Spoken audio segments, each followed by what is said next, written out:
Number one top story, brought to you by your president, Keyan. The Pleb Economist, number 6, analysis of Trump's reciprocal tariff calculations. This is from Simple Stacker. Just a Simple Stacker. He has a horsey. He has a cowboy hat. April 7th. Econ territory, 16 comments, 7,387 sats. Keyan, what's this? Yeah, so Simple Stacker is a professor of economics, and they analyzed Trump's tariff calculations for us, and explained them to us in layman terms, and had some critiques of it, and shared the assumptions of such equations, and basically thinks it's probably a flawed method as the summary, as a TLDR. Later, Oliver. See ya. Bye. But the way Trump frames tariffs is that China has a 10% tariff on us. He calls them balancing tariffs or reciprocal tariff, as if China has a 10% tariff on us, we're going to put a 10% tariff on China. But it isn't that. They didn't do that. What they did was they took the trade imbalance that we have with China and then made it so, crafted a calculation such that our tariff on China goods will theoretically balance out our trade with them over time. And that's why we ended up putting, I think it was 84%, or I don't know what the initial tariff was on Chinese goods, but it was pretty high. And I think, and a lot of other countries that don't even have that high of tariffs with us, we put high tariffs on their goods because our trade imbalance with them is very high. But he basically shares the formula that they use to calculate these numbers, and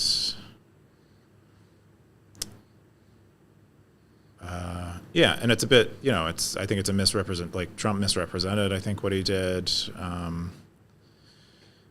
It's, sort of misstating it because it seems better. It seems less retaliatory, grossly retaliatory. Yeah, so he says here at the bottom, TLDR, Trump's tariff policy is motivated by a desire to balance out bilateral trade flows. It operates on the IMO faulty assumption that trade flows shouldn't balance out over time in the absence of any trade restrictions. Thus, any imbalances are a sign of unfair trade policies. Moreover, it's not actually a reciprocal trade policy. It uses a faulty model to try and set the tariff to the rate needed to balance out bilateral trade flows.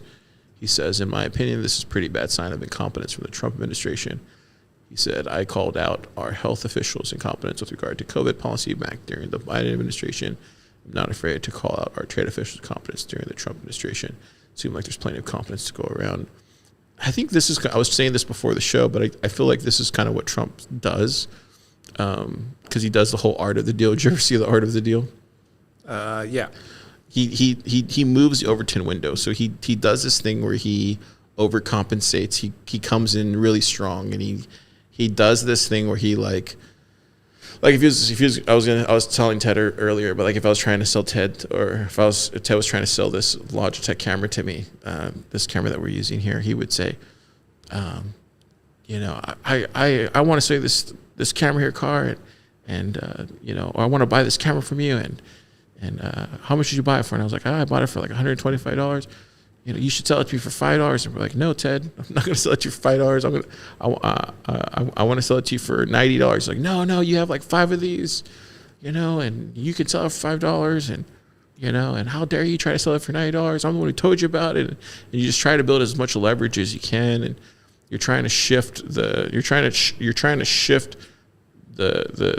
dynamics of the conversation to build up enough leverage to where you have this kind of galvanizing force that then forces me to rethink of my first assumptions of why this thing I should even be selling it for that much. And that's just kind of what just Trump does just in general. And I think he's kind of doing this here where he'll move this kind of framing to a different kind of location, when in reality, he's just trying to get the best deal possible. And I think when you look at this, he does this time and time again. And I think just the media in general has not picked up on this. And I think when you just kind of look at it, he's not after. I think Simple Stacker's right. I think he's entirely right about this. I think there's something about what he's showing here. And I'm not a finance guy. I don't know nothing about tariffs. I'm not saying anything about that. I'm just saying that when you look at Trump and his character and who he is, he does this constantly. He will overcompensate and like really hammer home about like trying to get the best deal as possible for everything. Literally everything. He will always overcompensate on one side, and behind the scenes he will be trying to either, you know, I don't know. I just feel like whenever I'm in negotiations with a deal, and I've had to deal with people similar to this, behind the scenes they're always more nicer, or they don't appear like they appear in front of everybody because they're trying to save face, right? And then in reality, if you hold your ground, if you don't budge, they tend to if you don't push back, or if you don't try to demoralize them in public and you just save face and you act appropriate, then at some point they just match where you're trying to get them to. And I think that's what China's doing. I think that's why they're not pushing back. They're not budging. Wait, China's not pushing back? Yeah. Well, they are though. Oh, they are pushing back? Yeah, they raised the tariff on U.S. goods. Oh, okay. And they raised it really high, and then Trump raised our tariffs on China even higher, then paused his tariffs. Oh, I didn't know that. I thought for some reason they had actually said there was going to be like a 90-day hold on everything. 90-day hold on all tariffs except tariffs on China. Oh, wow. Okay, well then, shit. Can't make this stuff up. You can't. It's all full circle there. Yeah, where's the apparently? Did that happen like today, or did that happen like last week? Oh, wow. That was like yesterday, I think. Yesterday? Okay. Yeah. Jeez, dude. Anyways, yeah, I'd be really shocked to see like him make a mistake here. I just don't see Trump's ego is just too big. I don't see him trying to like tank the economy. I just don't see that happening. I don't think he'll try to, but if he's, I mean, it's a lot. These are big. These are one of the few things that he's messed with that's a big deal. Yeah. And so, in a lot of ways, he can be incompetent and it doesn't show up. But if he's being incompetent here, it'll really screw things up fast. And yeah, so we'll see what happens. I'm not super confident, and never really been confident, and I don't think anyone can make decisions at this level well. So I suspect it'll end poorly. Okay. I think it'll be fine. Do you think there's a positive impact to the overconsumption that Americans are used to? Totally. Oh, you mean our goods becoming more expensive so we consume less? Yeah. Is that good? Yeah. In some ways, I'm sure it's good. Mm-hmm. In some ways, it's bad when, like your diapers are more expensive and your baby, you can't afford baby formula. And right. That's why I choose the word overconsumption, just like the unnecessary stuff. Yeah. I mean, maybe it'll just force us to make more stuff here. Yeah. I mean, we're already kind of doing that. Look at you. You're making zines here.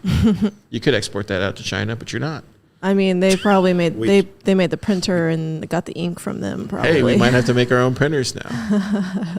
I'm serious. I'm not even joking. Like, this is probably where it's headed. I think so too. If this keeps up, if he keeps the tariffs and we just go through all the pain of dealing with them and things getting expensive, it'll force us to make our own things. We will start making more stuff here, but it's not a bad thing. That'll take a long time. It's in motion. We're not going to start making printers here tomorrow. Yeah. Maybe the pain. Maybe we just won't use printers. Maybe we'll just start using. Bernie Sanders is doing a demonstration of some kind. Who's Bernie Sanders? Yeah, like this weekend. Who's Bernie Sanders? He ran for president a long time ago. The old man with the coat? Old man. The old man with the coat? I just wonder, I wonder what he's going to be saying. I'm not paying attention to him. But. Yeah, we're live. Way What's to up? go. Way to go. Yeah. Everybody's here today. What do you think? What do you think Bernie Sanders would say about tariffs? I think he doesn't like anything that Trump does. So Right. I think It's he's just an mostly a political anti-Trump hack. rally. Yeah. Yeah, I think so. Yeah. Who's upset at Trump? Come vote for me. Right. Yeah. I think that's what it is. He's too old. He is really old. But he's pretty lucid. There you go. We're talking about Trump. This is Keyan's favorite subject. Can't make this stuff up. Can't make this stuff up. I love it. That should have been the title for the show. All right. That's all the Trump talk today. This is what happens when the stackers want to talk about Trump. Well, they were talking about tariffs, like economic things. We're talking about Talking about Trump. perceptions of a man we don't know. I feel like it could be worse off, dude. We could be living in Biden's America right now. It could be communist China. So Yeah. we're not living in communist China anymore. So it's better than that, dude. Could be communist China. Hey, right I'm now. thankful. I'm very thankful. Could be communist China right now. Last year was rough. I don't know how it was for y'all, but Didn't feel like communist China to me. felt like communist China to me. If you pay a lot of attention to the news and if you believe their frame and you let them frame you in a prison, I think, yeah. But I don't know what's changed. From last year to this year, I feel in better spirits from last year to this year. So But that's just mostly because you believe in general, your political team is winning. I don't think it has anything to do no, with. I don't have a team. That's what I'm Biden saying. being Like, I don't have a team. I'm not. He doesn't very, vote. I don't vote. I'm not political. Okay. So I have no skin in the game. You said you feel more white. There you go. I do. No, I feel less white. Oh, sorry, less white. Yeah.